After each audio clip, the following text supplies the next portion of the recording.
BNP BNP ভাই ভাই যুদ্ধে পরিণত হয়। রক্তের বিনিময়ে এই দেশ দ্বিতীয় স্বাধীন হলো। বিপিন নূরকে 18 সাল থেকে তারে দিয়ে আমরা কোটা আন্দোলন করাইছি, তারে দিয়ে আমরা এই সরকারকে পতন ঘটিয়েছি। আমরা বিএনপি কোথাও দাঁড়ায় মিছিল করতে পারি না, শেখ হাসিনাকে পতন ঘটাতে পারি নাই।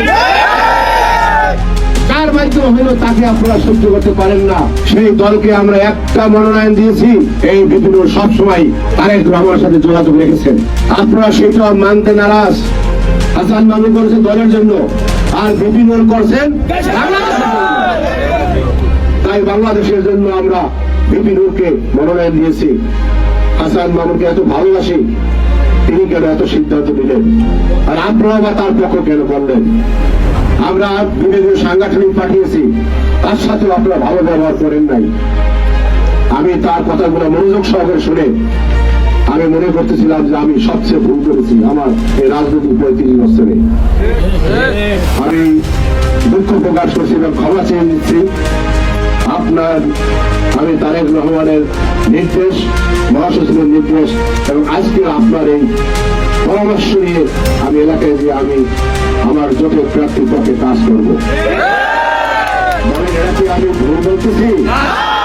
আমি দুর্নীতির সাথে দেখা করেছি, ছবি আছে, ভাইরাল হয়েছে। আমার দলীয় নেতারা আমার দালাল বলে, মুনাফিক বলে, আমার আপত্তি নাই। আমি তার সমালোচনা করি না, আপনাদের উপর সমালোচনা করবেন না।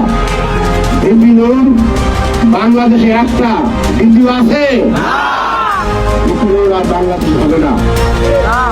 এরকম সাহসী সন্তান বাংলার জমিনে আল্লাহ পাক ফল পাঠায়।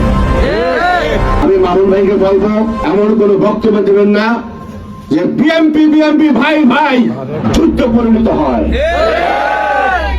নির্বাচনে ভোট দেবে জনগণ, আমার ভোট আমি দেব যাকে ইচ্ছা।